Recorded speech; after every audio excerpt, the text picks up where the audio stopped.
Good afternoon, everybody. My name is Tyler Coombe.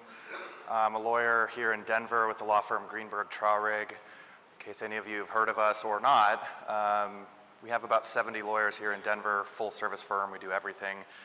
We're also a firm of over 2,000 people in about 39 offices across the world.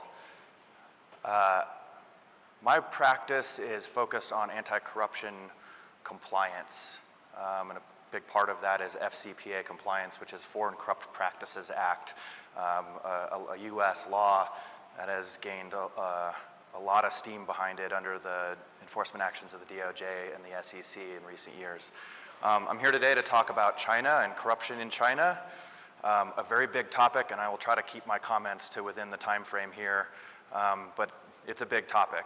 And to start that topic, I want to talk about what many of you have probably heard about, and many of you maybe know more about this than I do, if you're doing business in China or with China.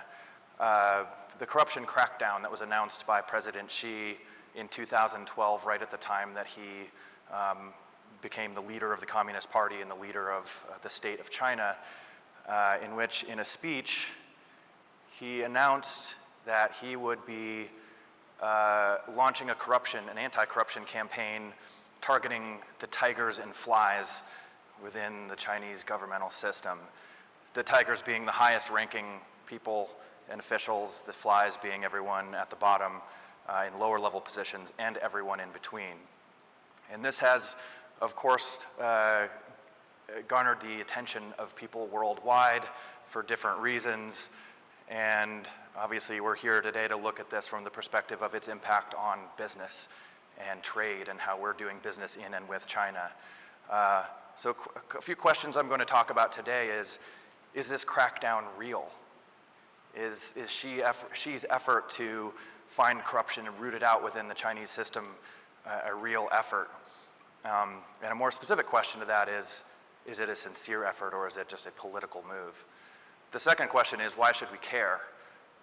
We in this room and far, far beyond are thinking about why we care about corruption in China, whether it's a political shift or for whatever reasons going on there, but it has consequences for us too, which we'll talk about. And the last point we'll talk about is what we should do about it. And I'll just give you a clue. We do care, and so we'll talk about why we care and what we should be doing about it.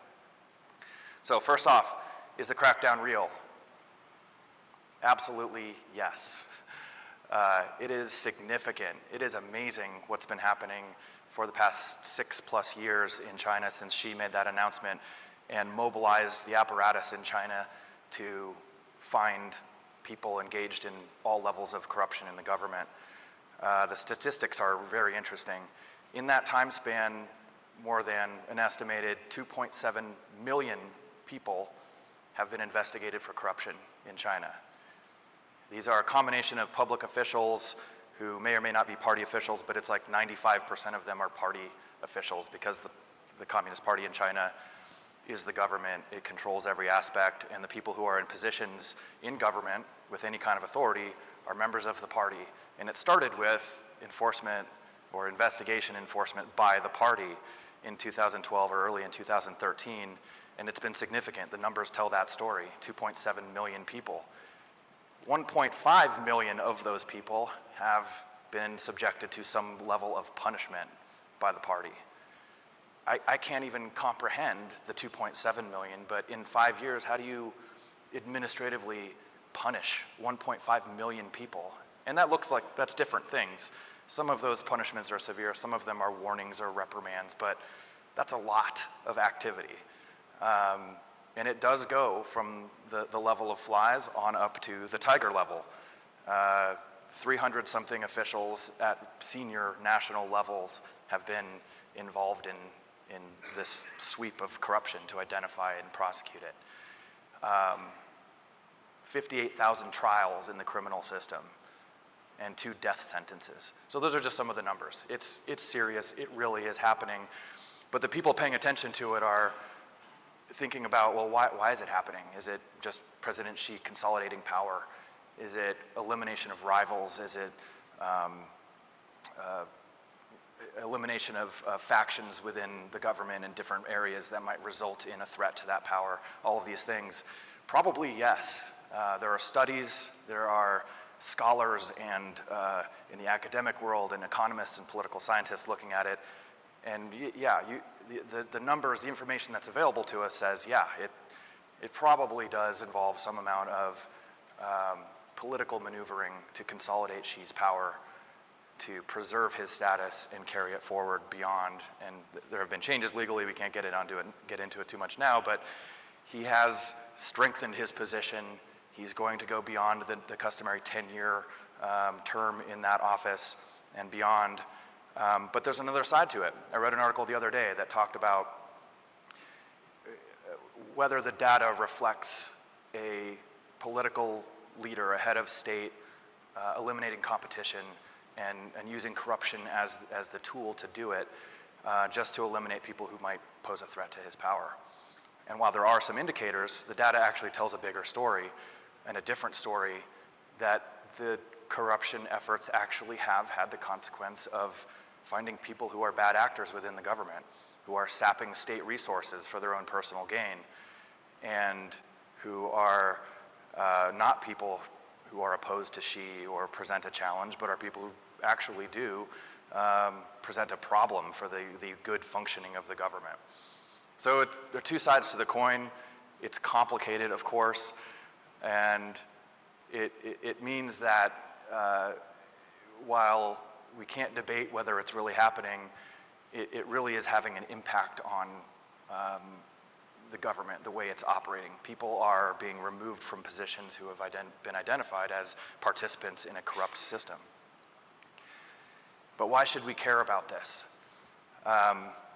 We should care because even if it is sweeping and involving millions of people, it might feel like it's far away. But it's not so far away in the sense that economy, that market, is immensely important to us for businesses in the United States and beyond. And this kind of activity, the corruption crackdown, is very disruptive.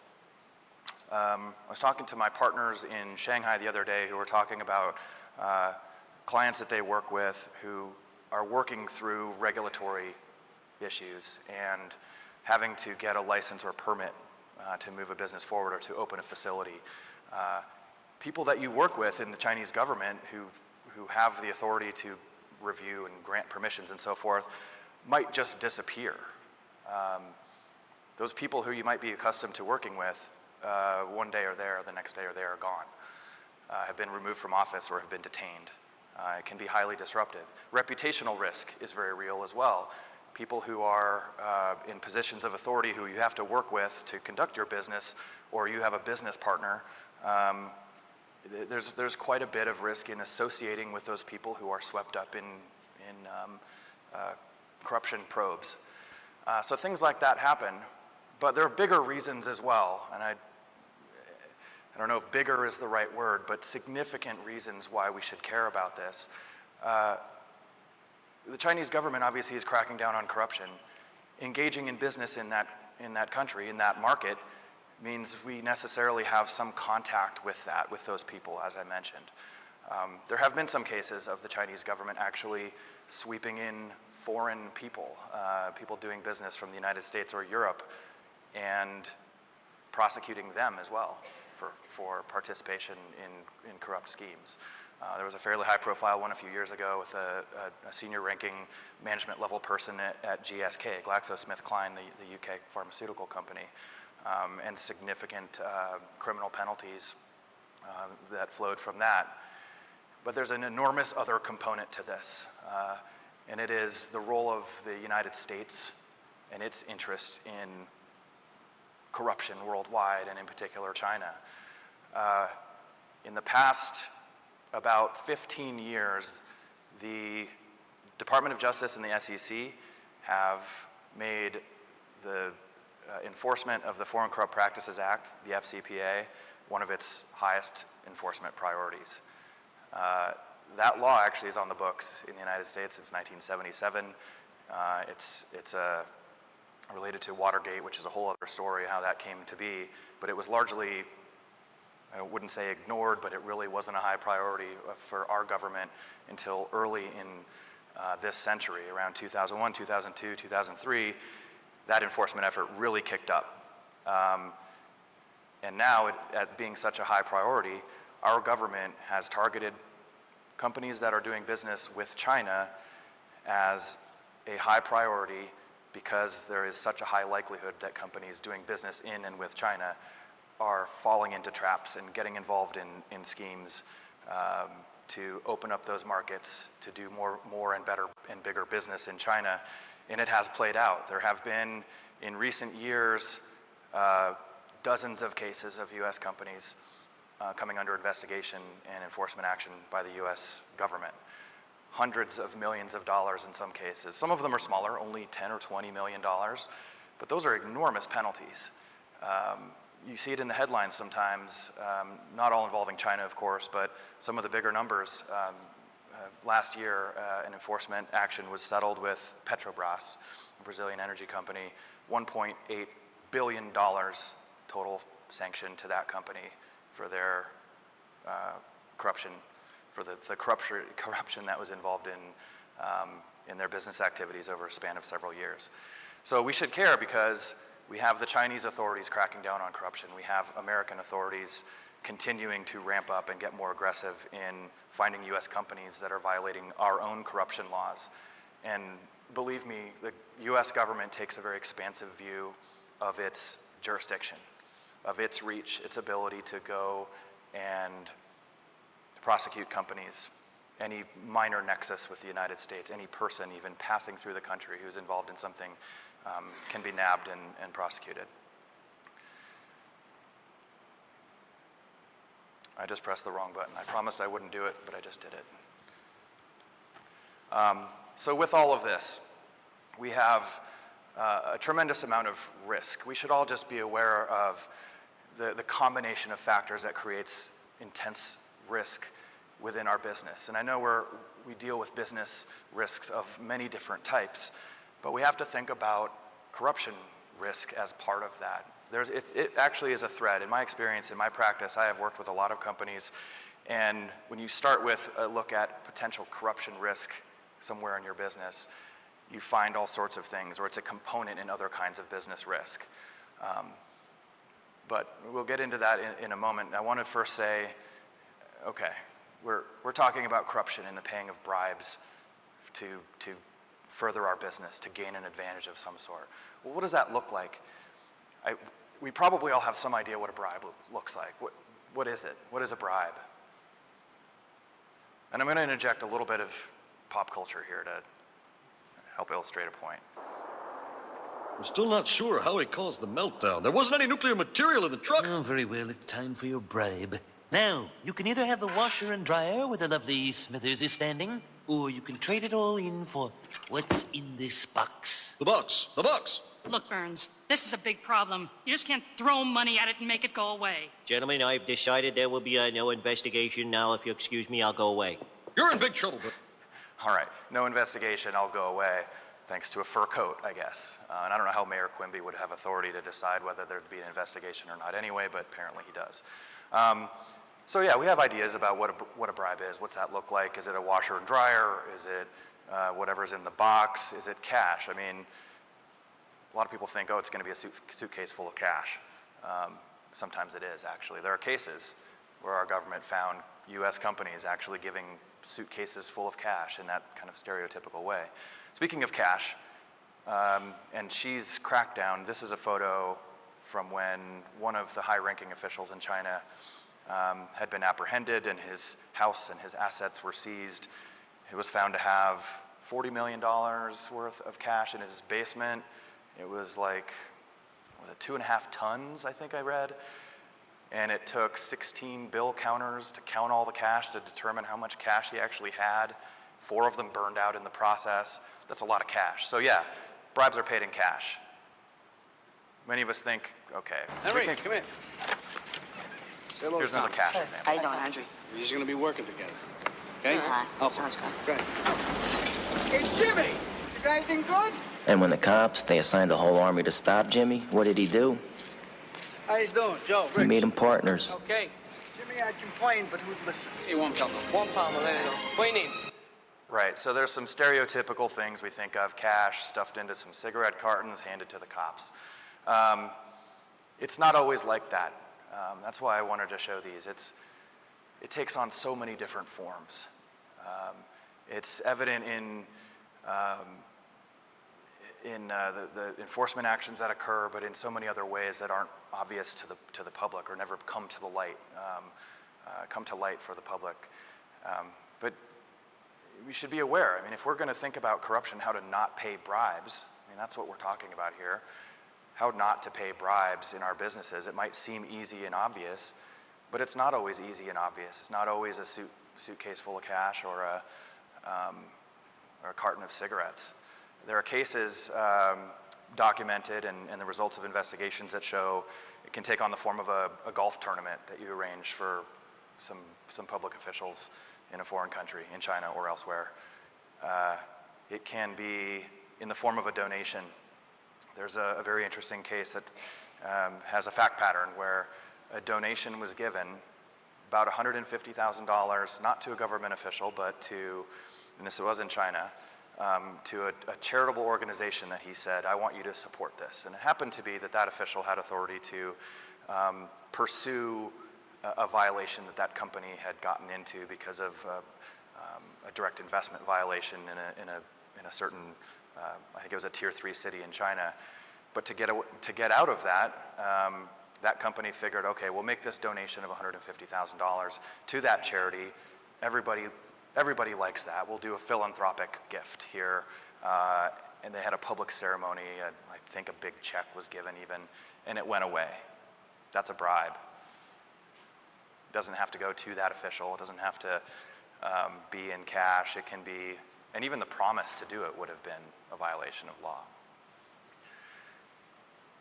So it can take on many forms, and if we want to understand our business and know where we have risk of paying bribes, or our people who are traveling or who are on assignment or stationed in a foreign country, in China or elsewhere, you have to understand what a bribe looks like, and those people have to understand what a bribe can be. The crackdown in China might be real, but corruption certainly hasn't gone away. There are several organizations that track bribery and come up with statistics and try to show trends and patterns and to give us a sense of where bribery and corruption is most severe. One of those is Transparency International has a rating that they publish every year. China's kind of in the middle, rank around 80 to 100 with a little fluctuation out of 180 countries. So kind of in the middle, but it really hasn't changed. The crackdown hasn't really moved the needle on where China is perceived to be in terms of how much corruption still goes on there. It's still there. Xi may have put a lot of people in jail and removed them from positions, but it's ongoing. It hasn't been a pervasive, from what we can tell anyway at this point, systemic change. People have been removed from positions of authority who have abused that position or that authority, but other people come in line right after them. So we shouldn't be fooled into thinking that corruption is gone in China, that the corruption crackdown there has removed all the people who present a problem or a risk for us. They are still there. We have to know who they are when we're doing business with them and what a bribe might look like so that we don't go forward with it, whether it's cash, a promise, a favor. That same case with the charitable donation, that company also found somebody to write a letter of recommendation to that official's, I think, a niece who was trying to get into college, a United States college. A letter of recommendation is a bribe. There's another case, I'll just dwell on this one more moment. There's another case that cited a promise to provide appropriate holiday gifts to a government official who actually was a doctor in hospital. So here's another aspect of doing business in China, which many of you are probably familiar with, but it bears repeating or mentioning here. So many people are a government official in China because you don't have to just be a member of the party or hold a position in government. If you hold a position with a state-owned enterprise, you are an extension of the government. It's an instrumentality under the FCPA. So it is easy to be working with a government official and you might not know it. So in this instance, somebody said, I will accept holiday gifts in exchange for business. The bribe was a holiday gift, like a mooncake. Many of you maybe have had this experience in China. At the Mid-Autumn Festival, mooncakes are the thing to give. Well, a mooncake can be a bribe.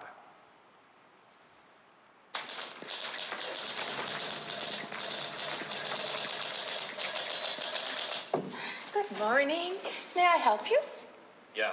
We have an appointment with that guy there, eh? Oh, I'm sorry. Mr. Elsinore passed away recently. No, wait. Yes. Well, we made the appointment with the deceased quite some time ago, eh? We was away on business. How long ago was it? When'd you die? I beg your pardon. Wait. Okay, you know his replacement, eh? Like the new boss? We made the appointment with him, eh? What's his name again? I'm afraid that's private company business. I see. Well, perhaps one of these would refresh your memory, eh? Okay, so that was a little bit long, but you get the point, right? Maybe not a donut, maybe it's a mooncake. And that's an official's office who you've applied to get a license or a permit from. That scenario can happen. That can be a bribe. Probably not going to be prosecuted or enforced by the DOJ or the SEC, but that in combination with other things certainly can be a violation that could be prosecuted. I'm running out of time here, but there are a couple points I want to leave with you. We're all probably familiar with the KYC or Know Your Customer regulations, mostly in the financial sphere. I like that concept. It's something that compliance people can relate to, I'm sure, very, very personally and directly, knowing who you're working with, knowing who your customers are. But there's another piece of that I think it's really important in the realm of anti-corruption and running our businesses so we don't run into corrupt scenarios. But know your own company. Know who you are, know where you're doing business. These seem like maybe easy questions too, but they're not always that easy. I've traveled with some of my clients before to visit their offices in overseas locations, and we all learn immense new, incredible things every time. Oh, I didn't know we were working with that kind of a vendor in this situation. I didn't know we were operating and involving gestores, agents in Mexico to get our business done. All kinds of things. So know your company too. And there's a significant component to this that I can't gloss over. When you know your company and where you're doing business and how you're doing business, you have to know by extension who are your agents and who are your intermediaries. Enormously significant in the world of compliance with anti-corruption laws, especially our US law, the FCPA, is knowing who are the third parties you're working with, because by extension, through them, you can commit violations. And actually, the data shows that too. In enforcement actions, more than 75% of cases have involved a company working with a third party to give something improper, to make a payment, to give some benefit to advance or benefit their business. You have to know who your third parties are. You have to vet them. You have to screen them on a consistent basis. And this model varies depending on the size of your company and the resources and everything, but the principle has to ring true. You have to know who you're working with. Who are those third parties that are doing your work for you or stand in between you and any government contacts out there? Your government touch points, what are your government touch points, and who are your third party, your intermediaries standing in between? Last point, I'll wrap it up. I've touched on a number of these already. Think of how to implement some structure within your business. We probably have, I know we've got some lawyers and some compliance people in the room, business managers, other types of people with different roles within your businesses or companies. Take some time to figure out a structure for approaching these challenges. You can't just go online. You can go online and find an anti-corruption policy that says that it meets the standards published by the DOJ and the SEC. That's great. Oftentimes you can pull that down and publish it on your website or circulate it internally. That's not going to be enough. You need to conduct a risk assessment, learn your business, tailor your compliance systems and efforts and procedures to meet that risk, put some structure in it. And that can look like a lot of different things. It doesn't have to be massive. It doesn't have to be super expensive and all-consuming. It has to be balanced, though, and different ways to do that. So I will conclude there. I think I went maybe 10 or 18 minutes over time. But that encapsulates my comments. Please talk to me afterwards. I know that the World Trade Center has resources to help on these topics as well in terms of how to conduct due diligence on third parties and ethics issues and things like that. And I guess if it's not too much trouble, I wanted to leave with one last clip, because if you don't pay attention to these risks, several companies actually have had recidivist problems and have had multiple enforcement experiences with our government and beyond. But even outside of that, if you don't address these risks, it can be hazardous out there. It can be a minefield, or maybe more like a parking lot full of rakes.